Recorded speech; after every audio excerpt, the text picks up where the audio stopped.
कांग्रेस पूरा वंदे मातरम गाएगी या फिर नहीं गाएगी, या इतिहास को आड़ बनाकर अपना पॉलिटिकल गेम यूं ही खेलती रहेगी? देखिए, भाजपा जिस तरीके से जितना भावनात्मक इसको बनाना चाह रही है, वो मामला उतना ही सीधा है। 15 अगस्त को इंदिरा भवन में वंदे मातरम का पूरा गायन हुआ था। इस सबसे पहले ये नोट कर लेना चाहिए कि पूरा गायन हुआ था, और उसी दौरान जो है हमारे 84 साल के मल्लिकार्जुन खड़गे साहब की जो काफी देर से खड़े थे, सोनिया गांधी जी ने उनके लिए कुर्सी मंगवाने का इशारा मात्र किया था। अब भाजपा जो ये कह रही है कि साहब उस मानवीय इशारे को भी वंदे मातरम रोकने की कोशिश बता रही है, तो मैं अब बिल्कुल इस चीज को स्पष्ट करना चाह रहा हूं कि वंदे मातरम रोका गया था तो वो क्षण दिखाइए हमें कि किस समय वंदे मातरम रोका गया था। अगर गीत अधूरा छोड़ा गया था तो उसका प्रमाण भी दिखाना पड़ेगा भाजपा को। अगर सोनिया गांधी जी ने गीत रोकने को कहा था तो उनके शब्द भी बताने पड़ेंगे भाजपा को। अगर कोई अपराध हुआ है तो अपराध को स्पष्ट घटना भी बताना पड़ेगा भाजपा को। और एक 84 साल के बुजुर्ग नेता, हमारे राष्ट्रीय अध्यक्ष के लिए कुर्सी मंगवाना कौन सा इसमें कोई राष्ट्ररोध का कोई बात नहीं है इसमें। गोवा में क्या हुआ राहुल जी? नहीं, बिल्कुल बिल्कुल।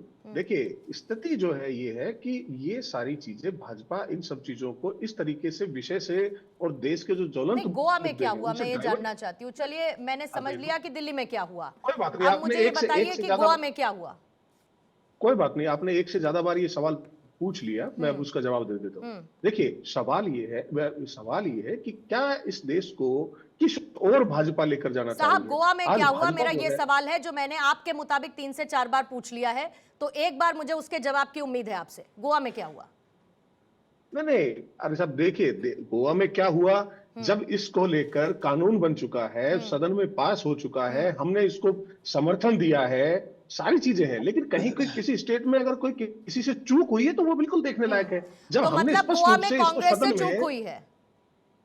नहीं, अगर कोई किसी के स्तर पर चूक हुई है तो मेरे शायद वो संज्ञान में नहीं है। आप प्रवक्ता हैं कांग्रेस के, आप प्रवक्ता हैं कांग्रेस के, आपके संज्ञान में नहीं है कि गोवा में चूक हुई है या नहीं हुई है? नहीं, अरे साहब, वहां लोकल स्तर पर किसी के गायन में कोई चूक हुई हो, ये क्या मैं क्या वो मौजूद और सिर्फ 2 स्टैंजा ही गाए गए, ये गायन में चूक हुई है आपके हिसाब से?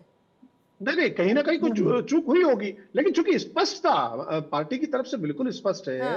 कि मैं आपको बता दूं कि जब हमने सदन में जब इसको लेकर समर्थन दिया, खड़गे अभी जब ये कह रहे हैं, मल्लिकार्जुन खड़गे ये कह रहे हैं कि मैं 2 स्टैंजा से ज्यादा नहीं गाऊंगा, ये चूक है, ये चूक है या मनमानी है? नहीं, उन्होंने ये नहीं कहा। मैंने बयान सुना है, उनका बयान मैंने सुना है। उन्होंने ये नहीं कहा कि मैं 2 स्टैंजा ही गाऊंगा, ये बिल्कुल गलत आप उसको पेश कर रहे हैं। उन्होंने तो कहा कि मैंने वही वंदे मातरम गाया जो बापू ने गाया था। उन्होंने ये कहा कि मैंने वही वंदे मातरम गाया जो बापू ने गाया था, और अगर गुनाह तय करना है तो उन सब का भी करिए पहले। तो ये चूक नहीं है, ये मनमानी है राहुल जी, और ये किसी को भी समझ में आएगा। अब आप इसमें गोल पोस्ट करते रहिए, इधर उधर घुमाते रहिए। ये क्लियर इंटेंशन है कि आप लोग ये तय कर चुके हैं कि हम वंदे मातरम पूरा नहीं गाएंगे। जो राष्ट्रगीत को सम्मान मिलना चाहिए, जो अब उसे legal protection at the same time मिल चुकी है, पूरा बयान आप सुन लीजिए। आपको जिस कांग्रेसी का बयान सुनना है उससे इंटेंशन क्लियर है कि कोई चूक नहीं है, ये मनमानी है, ये जिद है, ये मोदी विरोध है। लेकिन मोदी विरोध के नाम पर राष्ट्रगीत का अपमान, राष्ट्रगीत को नकारना, ये कैसी नेशनल पार्टी है आपकी राहुल जी? चलिए, आपका प्रवचन हो गया तो मैं अपना जवाब दे दूं? नहीं तो मैं आपका प्रवचन सुन लेती हूँ। आप इतनी देर से आप ही का प्रवचन सुन रही थी साहब। मेरा तो सुना ही नहीं। नहीं, आप ही का प्रवचन सुन रही थी। आप सेंटेंस पूरा नहीं हो रहा, उससे पहले बोलने जा रही हैं। चूक है या मनमानी है?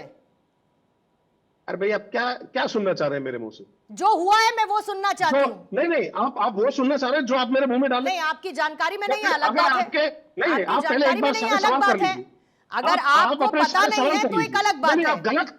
आप गलत कोट करेंगे कि खड़गे साहब ने कहा कि मैं यही कर रही हूँ। आप मुझे खड़गे साहब के सब चीजें किनारे रख देते हैं, सब चीजें राहुल जी किनारे रख देते हैं।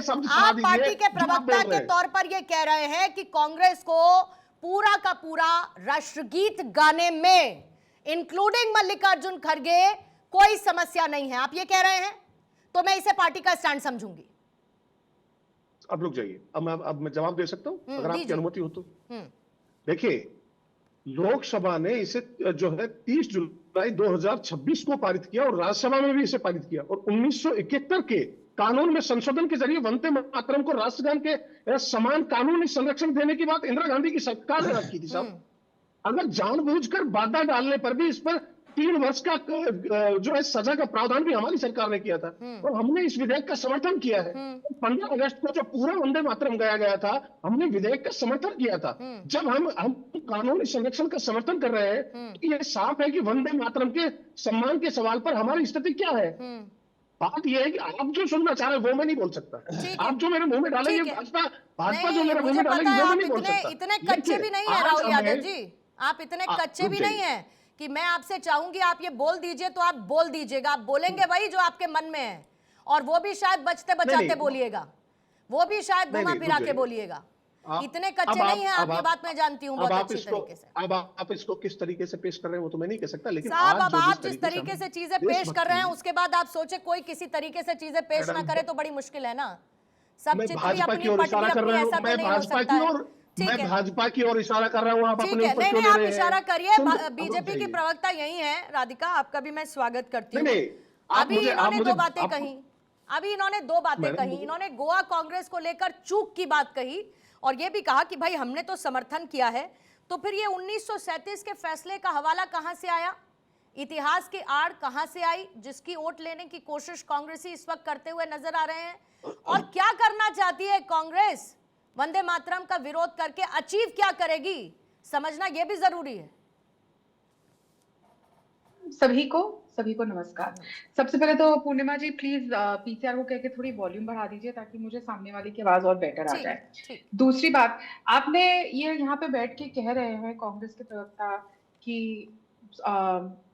चूक हो गई होगी, खड़गे साहब ने ये नहीं कहा। खड़गे साहब ने साफ तौर पे कहा, खड़गे साहब छोड़िए, कांग्रेस पार्टी के शहजादे, कांग्रेस पार्टी की ओनर सोनिया जी के बेटे, उन्होंने साफ तौर पे वो वीडियो सामने आया है जो 15 अगस्त को जब झंडा लहराया जा रहा था कांग्रेस के मुख्यालय पे, तो वो कह रहे हैं, उसमें क्लैरिटी से आवाज आई है, कई मीडिया चैनल्स ने वो वीडियो चलाया जिसमें वो कह रहे हैं कि हमारे यहाँ ये गाना नहीं गाया जाता, हमारे यहाँ नहीं गाया जाता, दूसरा बजाया जाएगा, हम नहीं गाएंगे।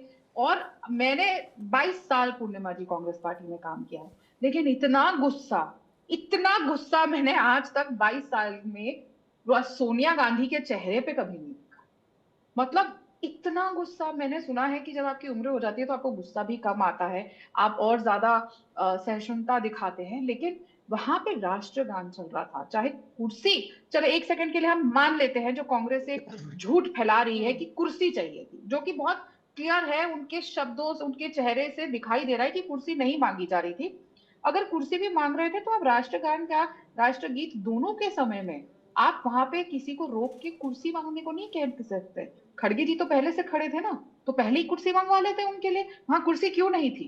इतना जब आपको ध्यान है हर चीज का, और जिस तरीके से गुस्से से वो रोक रही है वंदे मातरम को, और राहुल गांधी उसके बाद कह रहे हैं साफ शब्दों में हमारे यहाँ नहीं गाया जाता ये गाना, तो ये बहुत क्लियर है। और हमें हैरानी भी नहीं होनी चाहिए पूर्णिमा जी, जिस महिला ने 15 साल शादी के बाद इस देश ने उनको अपना लिया, लेकिन उन्होंने इस देश को नहीं अपनाया, उनसे आप क्यों उम्मीद करती हैं? उनके बेटे से आप क्यों उम्मीद करती हैं? अरे वो तो उस देश की भी नहीं हुई जहां से वो खुद आती है, इटली से। उनके बेटे ने जिस तरीके से मेलोनी जी का अपमान किया, क्या सोनिया जी ने एक शब्द बोला? वो ना अपने उस देश की हुई जहां से वो पैदा हुई, ना वो आज इस देश की हो रही है जिसने उनको अपनाया बेटी बना के। जहां की बेटी और जहां ने जिस देश ने अपना बेटी बनाया, दोनों की नहीं हुई। पता नहीं कौन सी की है, सोरस के देश की, अमेरिका की है कि चीन की है कि पाकिस्तान की है, अब वो वही जाने बेहतर। लेकिन कांग्रेस पार्टी के बीके हरिप्रसाद जी, उन्होंने साफ तौर पे कह दिया आप हमें जेल भेज दीजिए, हम नहीं गाएंगे गाना 2 लाइन से ज्यादा। भाई हम कौन होते हैं लेकिन पूर्णिमा जी उनको जेल भेजने वाले? जो कर रही है वो जनता कर रही है 12 साल से 11 साल से, उनको सत्ता में नहीं आने दे रही है, और ये फिर भी नहीं सीख रहे। इनको मोदी विरोध, मोदी जी से नफरत इतनी ज्यादा बढ़ चढ़ के आ चुकी है कि अब वो देश से नफरत करने लगते हैं। उम्मीद करी थी कि राहुल गांधी जी के अंदर ये नहीं होगी भावना, क्योंकि वो तो चलिए इस देश में पले बड़े हैं, पैदा यहाँ हुए, इंदिरा जी के पोते हैं, थोड़ी तो उनकी भी भावना उनके अंदर रही होगी। पर ठीक है, अब इमरजेंसी लगाई थी तो उनकी भी देश के प्रति क्या भावना है वो हम जानते हैं।